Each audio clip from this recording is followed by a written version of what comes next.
Welcome back to the latest edition of the Jake Stick with Jacob Elyachar Podcast. I'm your host, Jacob Elyachar, the chief content producer and writer of JakeStick.com, a pop culture entertainment news website. I am so happy that one of my dear friends from New York City is here. He's a producer and host. He's also the founder of RyeTheNewsGuy.com and Rye Entertainment. So please help me welcome Rye Myers. Thank you, Jacob, for that wonderful introduction. Oh my gosh, talk about professionalism. I just love that. And the holdout at the end of my name. Wow, that is just, oh my God, wow. I love it.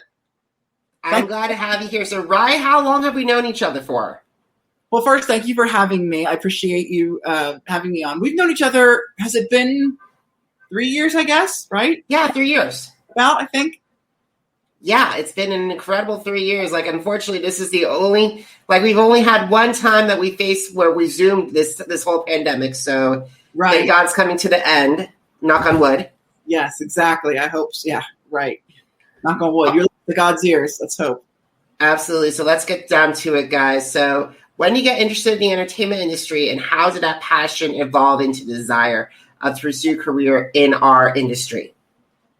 Yeah, so the passion for entertainment was sort of always there. When I was young, I wanted to be an actor. I wanted to be an actor. I wanted to be a singer. I wanted to be on stage. I did local community theater. I did high school theater. I even had some dabblings in meetings with agents, nothing that went anywhere. But, I thought I was going to and wanted to be on TV. And needless to say, and so I performed and all that stuff. I wasn't very good, but needless to say, by the time of junior or senior year came of high school, I knew that it wasn't for me, and I was not at a caliber where I knew I would be able to, I successfully make it. And I had other passions and likings as well that revolved in the entertainment industry, but that's where I got started.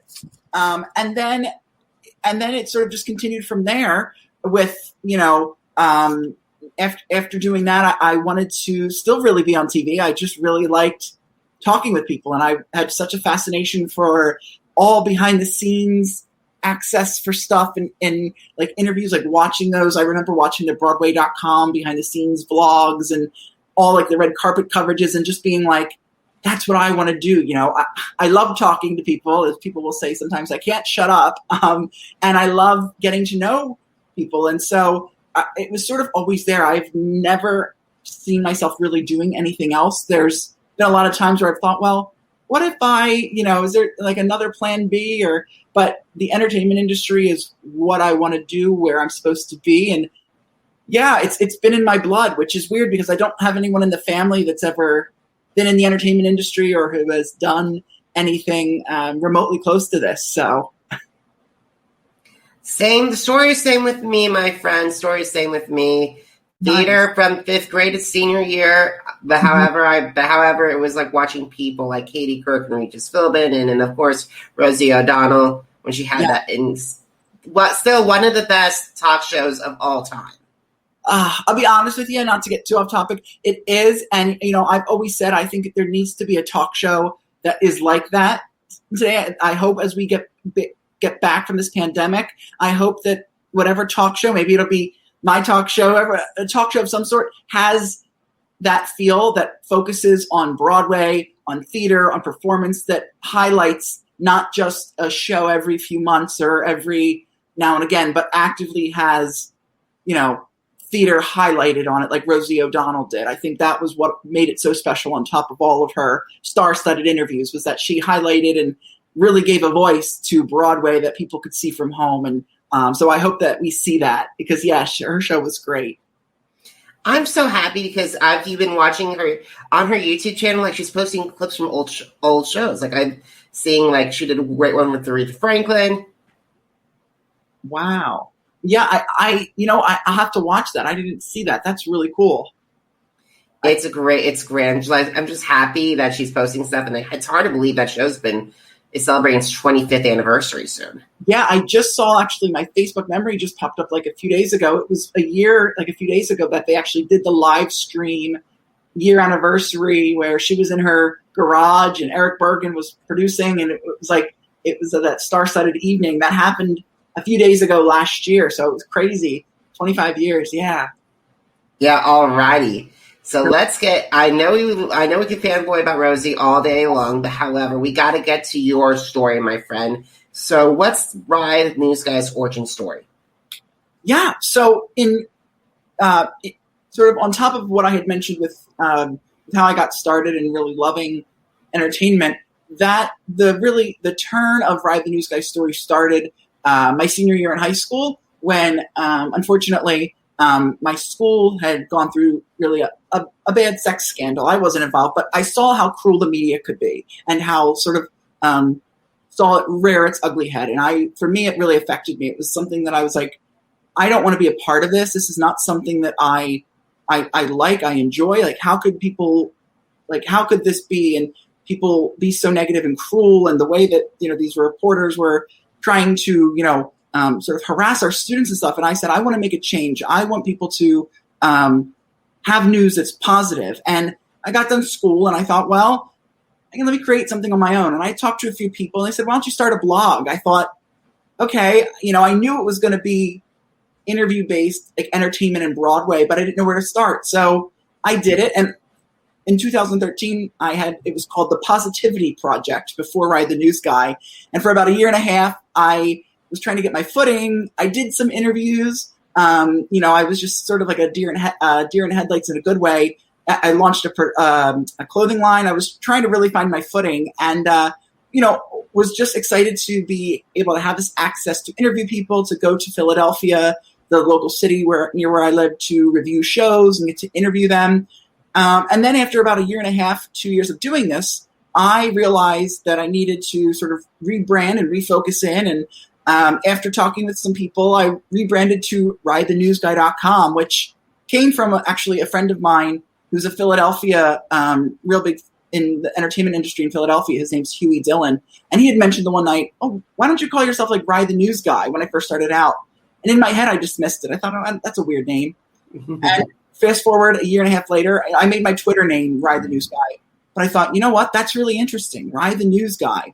So in February 2015, I was like, this is unique. This is something that makes people like sort of turn their heads in a good way. And so in 2015, I launched, officially changed over from the positivityproject.org to RyeTheNewsGuy.com, and sort of took off from there. And my focus from the beginning and still to this day is positive, good, lighthearted news with no gossip, no negativity, and focusing and believing that you can talk with people in the industry, Broadway, entertainment, pop culture, and be able to talk about things that they're doing, their life, that isn't gossip and negative and drama. I believe you and I are on the same page when it comes to the no gossip rule, because I believe that Harvey Levin and Perez Hilton took a dump on the entertainment industry, and I think that's the reason why we got into action. Oh, yes, from TMZ, yeah. All right, so I cannot believe it's celebrating 6 years this year. So how has the Rye the News Guy brand evolved since its launch? Wow, yeah, I know. I can't believe it's been 6 years either. It's funny, every year I'm like, oh, I'm going to do something big for the anniversary. And, last year it was going to be 5 years. We had COVID. And, it's evolved in more ways than I thought. It's gone from me just using like a simple like Weebly site and throwing things on the website of interviews that I did to, from doing just regular print interviews, whereas you send questions to the people in advance, they answer it and posting it, to getting invited to press events, to cover red carpet events, to go to opening nights of shows, to talk with people in person and do really what my bread and butter is, what I love, interview people and get to, have more associated with me than just like a digital format of just Q&A. And it's grown rapidly. It's gotten more and more. It's grown in a modest way, more recognition. But growing the social platform, that has also evolved. It's been a whirlwind. I look back at it and I still am shocked. I still can't believe sort of how far it's come. There's still so far to go, but. And then obviously, and we talk about this later, but then it is evolved all the way to present day with Live with Rye. So it's come a long way, and I can't believe it. And it's still evolving. Every day it's evolving. While we're on the subject of Live with Rye, when did you get started with this digital series? And I know that we talked off camera about this, but however, how is it different from a digital series to a podcast?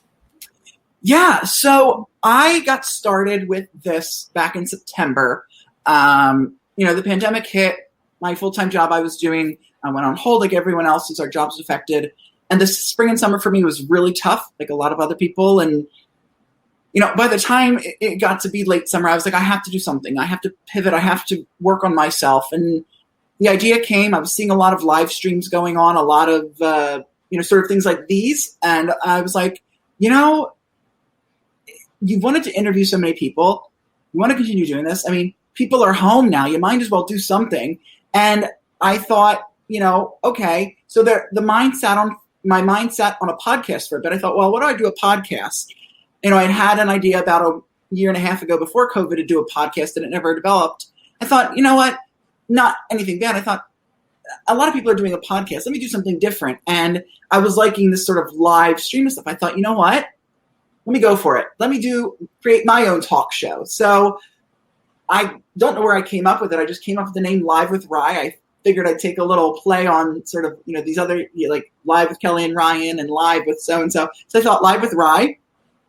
And I think it was like the third week of September, I went live with my first guests, and it snowballed from there. And it's been something I've loved. And I think the difference between what Live with Rye, which is a live digital talk show series, and a podcast, which people do get confused, and I can understand.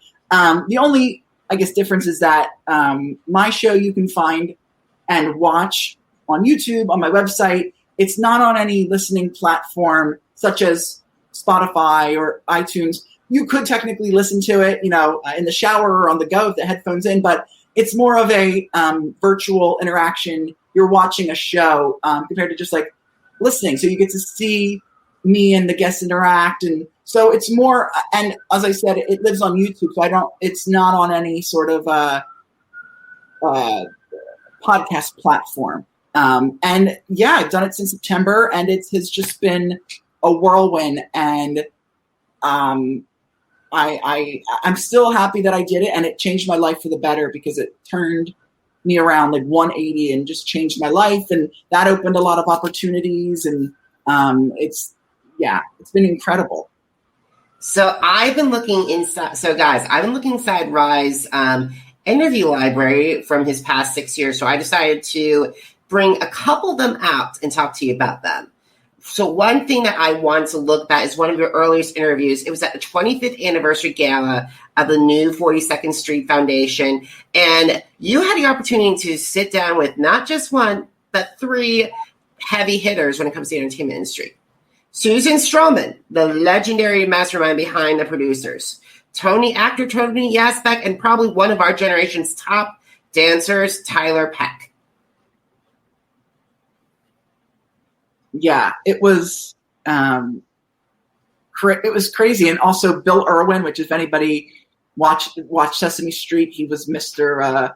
Noodle. But that was my first ever live red carpet event that I did. As you can see, it's from it being my first one. I didn't really know things about camera angles and lighting, so it's a little bit dark if you watch it, but for my first time, it was to just be in the room, sort of as they say in Hamilton, the room where it happened, that was honoring Sarah Jessica Parker. So she didn't, unfortunately, do any press. But yeah, I got to talk with Susan Stroman, which was a shocker. And she is so wonderful. She was so nice, such a sweetheart.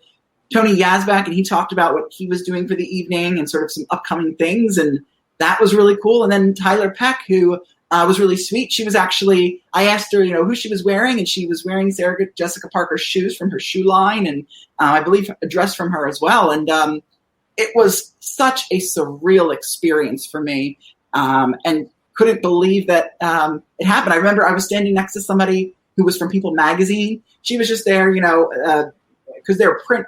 And so she was writing everything down on her notepad, and I was like, wow. And there was people from Playbill, and I think I had my name even on the floor too on a piece of paper, which I know, a lot of people today are like, they don't think twice of it.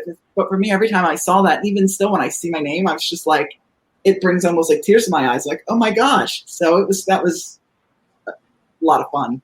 And I'm so thankful. I have to just thank the press people who allowed me to happen. O&M DKC, which is a wonderful Broadway press rep group. They are just one of the most kindest PR people, and I was so thankful that they allowed me to be there.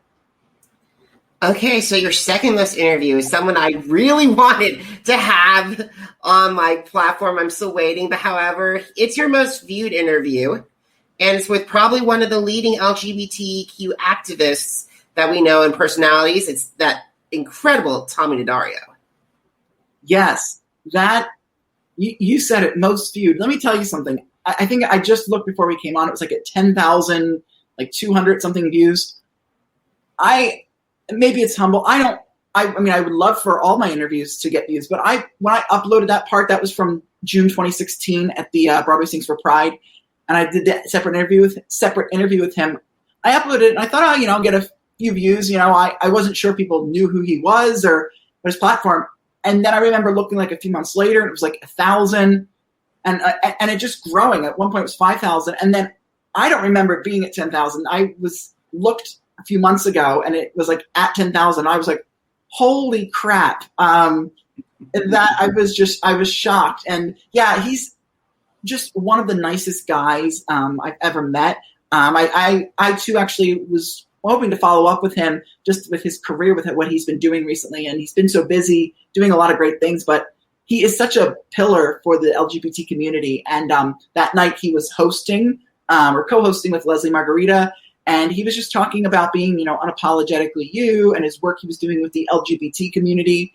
And if you have the chance, go watch it if you haven't seen it, because he really is an inspiration for LGBTQ individuals, but also for anyone as well. And he was right off the heels of his wedding from his husband, Gio Benitez, who's a Good Morning America correspondent. So it was, I still don't know what the magic juice was in that made it go 10,000. I know he's a very handsome guy. I don't know. And I don't say that in a bad way. I'm shocked that that interview went to 10,000 in a great way. So it's been really, really cool.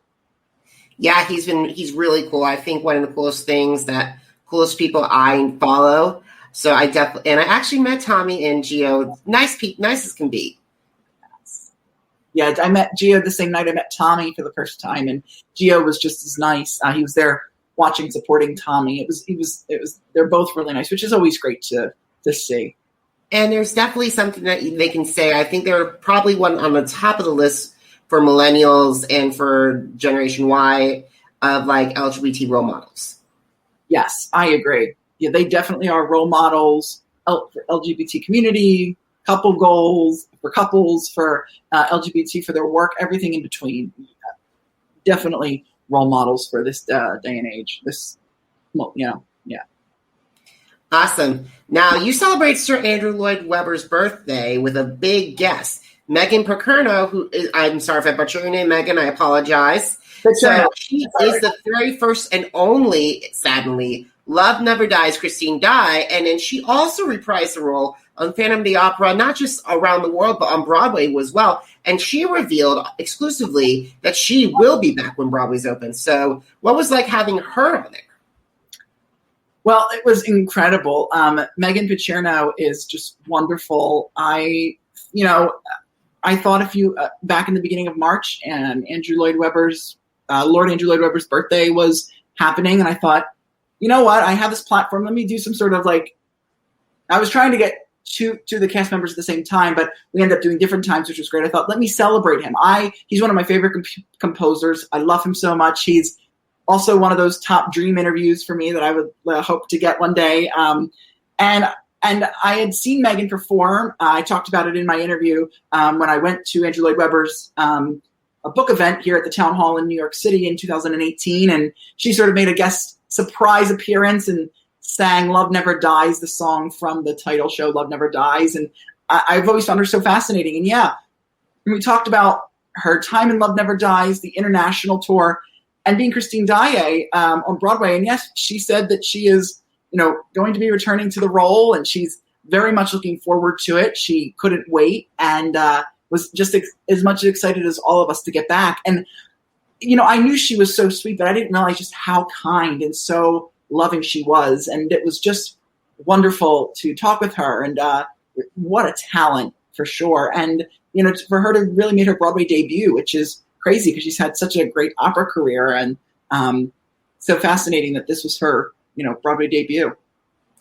And one note about that interview that stands out to me, there are actually two things. One about the time that she met Hal Prince, and the other time when she said, 2 show day over 1. Yes.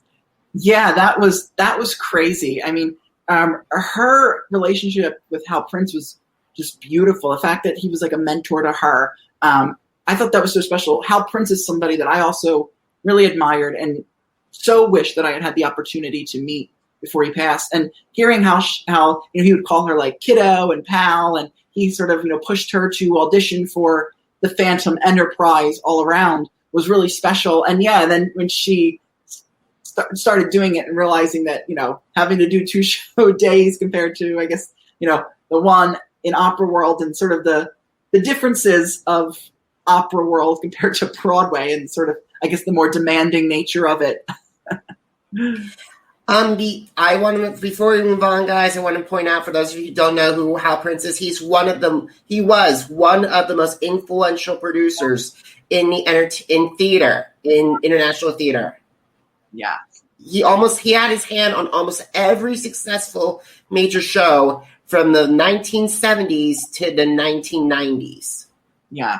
And if he didn't produce it, he was directing it. He was a man of all trades. All righty. So speaking of man of all trades, we got to talk about Drew Seeley. And he's an actor and singer, and the original voice for Troy Bolton for High School Musical. So it's really interesting with Drew, because now it's like for him, in my opinion, he should be at the same level as a Zac Efron and a Jeremy Jordan.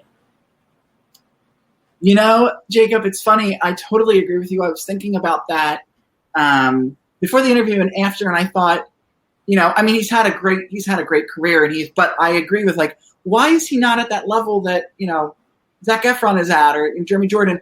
And you never want to compare people's journeys and stories, and I try not to for me. But I agree. I'm like, he has it all. He's so talented, and he's a triple threat, and he had the voice, and he's heartthrob, and came from that sort of Disney Channel era. And I do wonder the same thing, sort of the metrics or the rhythm as to why he's sort of not sort of up there like that. It's very interesting, and I don't understand it. But he is such a nice guy, and a great all around person. And he was super excited. He's super excited to be a father, and just to talk about his career. He also loves to mentor and help aspiring artists. So he gives a lot of classes, and it was wonderful to hear how he loves to see the joy that brings to others. But I hope that, maybe, how it is in today's world, all of a sudden, like, somebody who wasn't, like, who we knew back in the day blows up and is really cool. So who knows, maybe in the coming next year or so, it'll blow up, and Drew Seeley will be like A-lister, and, like a Leonardo DiCaprio up there with the Zac Efron caliber, I totally agree. I would love to sit down with Drew, because it would be a very interesting story to tell. Yeah, he's a wonderful, very nice guy. And I couldn't, and that was what really struck me. I figured he was going to be nice, but just how humble he was, and it really was just humble. And I didn't know, too, for those who, I encourage everyone to watch that interview, but he was in a boy band growing up, which I found very shocking. He was in the era of NSYNC and Backstreet Boys, and his band, I forget the name of it, but they had a little stint for a bit, performing, they never got as big as Backstreet Boys or NSYNC, but they were coming up at the same time. They sort of knew each other. So it was crazy. And we talked about the weird correlation of boy bands and Broadway. You figure you have Lance Bass, Ashley Parker Angel, Drew Seeley. So it was interesting. He came up at a really cool time with boy bands. Awesome. The last interview I want to touch upon is one, probably your most unique interview today. It's with the Vernal Universe creators, Morgan and August. I was researching that. I was looking after I listened to your interview. I was looking at them. I'm like, wow, these guys have created an entire universe for theater that's so untapped for potential. So much potential, and what both of them have done is just incredible. I mean, I think on Instagram and TikTok, they've got like thousands and thousands of followers and viewers, and the universe, sort of the whole Vernal in and of itself is just fascinating. And, there's like parts of it that they just have released. Willow, they just released the soundtrack of Willow, which falls also into the Vernal universe. And there's going to be releasing another sort of album soon. It's very interesting how it all falls. And they created all of this themselves, made up this beautiful story. And I don't say made up in a bad scene. They created this beautiful story, and they are just two fascinating individuals. And they're in college, I believe, or like in high school. I mean, they're very young, and that to me was really inspiring to see that we have youth that are so talented and creative and have put that talent into creating something. And truly, as the song says, and the children are our future. And it's gotten a lot of pickup. I do see it going somewhere. I won't be surprised in the coming years or year if we see a lot more from the Willow, the Vernal universe. It's really it's a big TikTok thing too. And not to mention, when we're talking about TikTok, they brought Ratatouille away from Disney on Broadway. Yes. Which I think right now, I definitely see with the Vernal, there is a place. It could have some seeds of Disney on Broadway. Like have shows that could be running simultaneously. Like if you look at if you looked at Lion King, Aladdin, and Frozen, or Tarzan, or Mary Poppins. Mm-hmm. Yeah, it sort of has that feel to it, and that sort of that ability of it. Yeah, I agree for sure. All right. So, what have been some of the challenges that you faced throughout your career, Rye, and how have you overcome those obstacles? Yeah. So, wow. There's been a lot. I would say the biggest challenge that I still deal with today, and I'm getting better at it, is imposter syndrome. Sort of comparing somebody else's chapter to my chapter one, and just sort of feeling like, I need to be, this person is doing this and they're so successful already and they have this and that, and I feel like I'm not doing enough, and sort of that, that imposter syndrome. And that's been really hard to shake, because since from day one, I've always felt like I'm not doing enough. I'm, I'm worthless. I'm, not, I feel like everything I'm doing, nobody's noticing, and these people are doing that, and so dealing with that imposter syndrome that I've dealt with, that I've learned over these last few months to really get better with, that we all sort of deal with. And the biggest challenge too has just been the rejection, and it's made me stronger. When I first started out, especially, I was sort of I threw everything to the wind. I was like, I started this website. I want to interview everyone. I want to interview Audra McDonald, and I want to interview Sutton Foster, and all these sort of big people that, I was like, well, why wouldn't they want to talk to me? I'm doing this website and it's positive, and of course they want to talk to me. And, over the 5-6 years dealing with just different sort of gatekeepers, as I call them, is PR reps respectively, who, have like, no, they're not available, or they're not. And then to see a week later that, this person is giving interviews, but it's like, oh, but I see they probably just didn't want to do mine because I'm this small, thing, and feeling really sort of bad. And so that's really been a lot of the struggle, is just remembering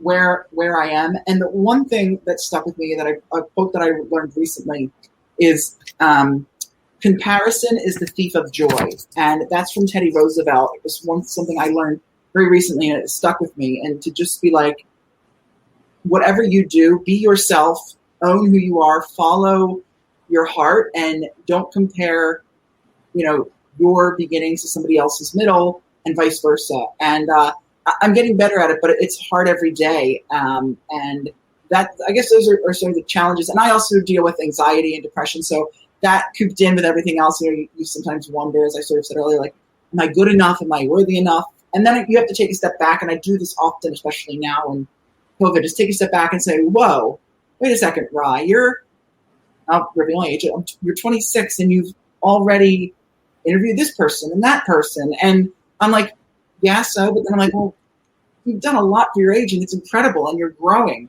And that's what I have to remember. I get impatient sometimes and I just have to remember that I'm growing. And if you work hard and you keep believing it and knowing it, it'll happen. So I always face imposter syndrome a lot, and I definitely share your experience with anxiety because there are podcasters that I wish that I was at their same level, and there's people I really wanted, and all of a sudden they're giving interviews. I'm like, what the heck? I have that same platform too.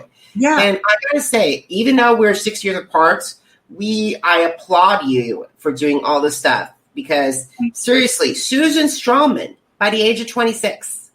I know and it was crazy. I was like, I went into that event. I was like, well, I talked to whoever. I didn't think anybody would come talk to me. I was like, I was like in this little corner, and yeah, I was like, okay. I was like, hi, and again, I said, a sweetheart. Yeah, what is she? 6-time Tony Award winner. She's a lot of Tony Award winning. I'm terrible. My Broadway memory is fading. But she's won a lot of Tony Awards, and it's very special. And yeah, so you understand with the imposter syndrome, and it's so tough, and it's mixed with, I think, just what we do in our profession, but also this world of social media and the world of likes and follows and sort of, feeling like, oh, if you don't have the most likes or the most listens, it's you somehow are, you're made to feel worse. So I understand it. Yeah. All righty. So I know this question is going to lead us down a rabbit hole, but however, since you are Broadway's your generation's best friend when it comes to Broadway, what have you missed most about the Broadway shutdown? Oh, wow. To be honest with you, what I miss most is sitting in the theater in the tight chair that I can barely move my feet in front of, and just being taken away into a world, be it in current reality, if it's based on a real life, or a fictitious place, and just being swept away. And for that 2.5 hours, hour and a half, 2 hours, being truly immersed and seeing these beautiful people on stage, bringing art, bringing something that changes people's lives, that is healing the world. I miss that. I also miss the camaraderie of just being around other fellow theater people, but I miss taking in that atmosphere so much, of sitting in that seat and just watching live performance and live people perform at you and to you. And that is what I miss most. And I say to people now, I would give anything to, as we all would, to sit in a theater again. Hell, I would watch paint dry. I would sit in the theater and watch paint dry at this point. All righty. And I get your point. No matter if you're taking to the Pride Lands or to Oz or even in Agrabah, even to the French Opera House, Exactly. They always do. You always are transported no matter where, and all the performers and especially the crew, because you have to, and the orchestra, you have to give those two, because as I give credit to the performers, but it is the crew. Yes. And it is the orchestra that power the performers. Yes, and thank you for mentioning that. I didn't intentionally mean to leave them out. Yes, especially the crew, the orchestra, the front of house workers, the ushers. I mean, it is truly a well-oiled machine, and without the orchestra, without the stage-hands, without the technicians, you don't have anything. And they are also creating magic as well. We talk about how special theater is. I mean, a show this past season that changed my life, I talk about it all the time, is The Inheritance, which was a 2-part play. It was a gay play focused on sort of current themes and dealing with the aftermath 30 years later of the AIDS epidemic and sort of how we are today as gay men. Changed my life. I saw the show almost 3 times, 7 hours, and what theater can do to you is what I say that show is. I mean, it can change your mind. It can make you feel. It can make you just feel so many different things and transport you, and that's what theater's all about. And everyone in the theater all around. But I with the orchestra, I cannot wait to hear that boom downbeat of a show's overture getting ready to start as well. I can just imagine like being inside the Majestic when the Phantom of the Opera, when you hear the eerie and haunting Phantom of the Opera and the chandelier rises for the first time there. I could see a standing ovation. Or when Alexander Hamilton or Glinda and make their first appearance. Everybody has always, I've heard from a friend of mine has said, he can't wait. He has a friend who works in the orchestra pit at Wicked, and they were saying to each other, that night when Broadway resumes and Wicked resumes, and when Glinda comes down from the bubble and says, "It's good to see me, isn't it?" Just that emotion that is going to come over the audience, and that I'm sure that standing ovation, that applause is going to be incredible. And not just Wicked, but like across all Broadway shows. They have, I think going forward, the production team really needs to incorporate 5 minutes, at least 5 minutes of the cheering, the screaming, the hoopering and hollering, because no matter wearing masks, of course. Right. Oh, yeah. It's going to be that first night on Broadway. I think is going to back on Broadway. It's just, I mean, I don't even know what I'm going to be like. I don't know what show I'm going to be at, whatever, but it's going to be magical, and it is going to be emotional. It is going to be soul cleansing for everyone. And yeah, it's going to be so special. And the shows are going to have to, shows will probably end up running longer than they're supposed to because there'll be so many people who are standing ovations and cheering and, so. All right. So we got to start preparing to wrap up this conversation. I want to talk that before we do, we got to get to Rye Entertainment because it's your latest venture. So why did you decide to launch this business? Yeah. So I decided to launch Rye Entertainment, my production company. Because producing has always also been another passion of mine, especially once I moved to New York. Sort of my dream, as I say, is to sort of be and I am a multi-hyphenate, but to sort of be able to produce and also host. I sort of look at like a Ryan Seacrest type, but there are so many amazing projects out there that have been written or have yet to be written that I want to take on. And in all mediums, film, television, digital, I'm working on a project right now that hopefully when things resume, it can start back. It's a sort of at a small cabaret place, So starting out with incredible projects like that and going from there, it's about innovative, groundbreaking, out of the norm productions that really just make you think and feel and are beautiful. And I've wanted to be able to put my name on projects. There's many beautiful, wonderful producers out there, and I want to be sort of part of the next generation. And that goes sort of hand in hand with what I do with hosting. And I thought, with creating the talk show, I thought it was only fit. I also launched the production company, and I thought Rye Entertainment, keeping on brand was the best way to go. And I'm currently, if you are interested in collaborating, please reach out. I'm always open to collaboration. So. All right. So if you had the opportunity to meet with aspiring entertainment entrepreneurs who want to get into our industry, what advice would you share with them? Wow. Nobody's ever asked me advice. That's good. Yeah. I would say just never give up. Never give up. Be yourself. Don't compare yourself.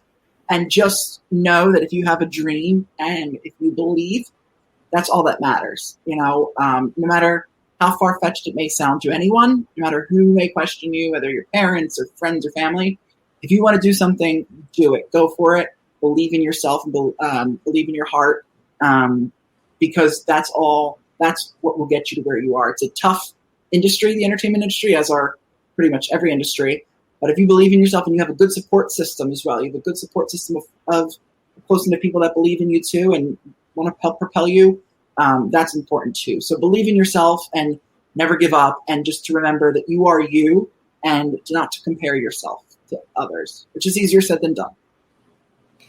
Alrighty, guys. To download more episodes of the Jake's Take with Jacob Elyachar podcast, head to Apple Podcasts, Google Podcasts, Spotify, and Spreaker.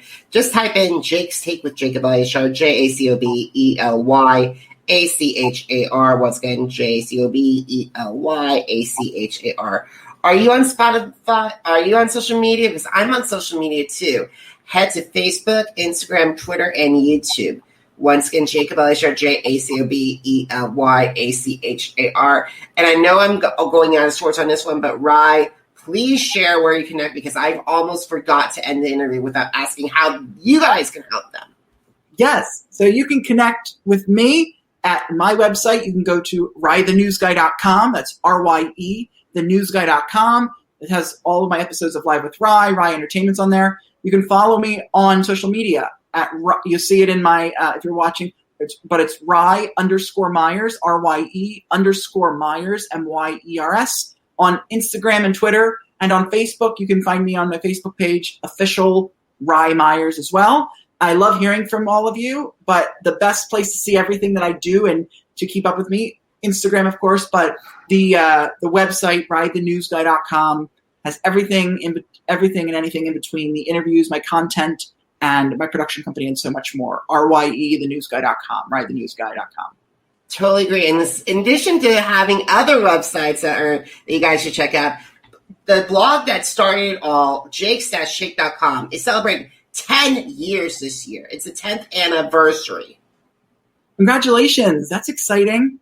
Thank you so much, Rye. Now, this interview and all the other interviews are going to be on jakes-shake.com. Once again, jakes-shake.com, including a lot of reviews of Broadway shows, some heavy hitters.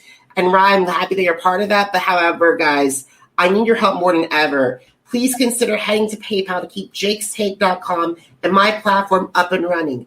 It takes a lot. There's a lot of man hours that go into that. And it takes a lot from running the website, for all the licenses, and even for computer usage. So, guys, I love this so much. It's one of my dreams to keep this running for 20 more years. So, guys, any bit helps. So please head to PayPal. You can find that link directly in our show notes and also on YouTube and also on the website and even on the podcast page. Rye, thank you so much for coming. It means a lot to me, and I'm grateful for your friendship. You, my friend, are probably one of your generation's top entrepreneurs. Everyone needs to keep an eye on you. Wow, Jacob, that just give me goosebumps. That's so sweet of you. I so appreciate that. Thank you for all you do. Thank you for inviting me on here and talking with me. I'm so honored. And as we said before, you'll have to come on my show now. But that's very sweet of you, Jacob. Thank you. And I just wish you so much success and so much more with this. What you are doing is just incredible. And you're one to watch as well. So thank you for that, Jake. That means a lot. And thank you for saying that. I really appreciate it. And guys, thank you so much for taking time out of your schedule to watch this and to listen to this conversation. Until next time, everyone, have a great one. You deserve it. Bye.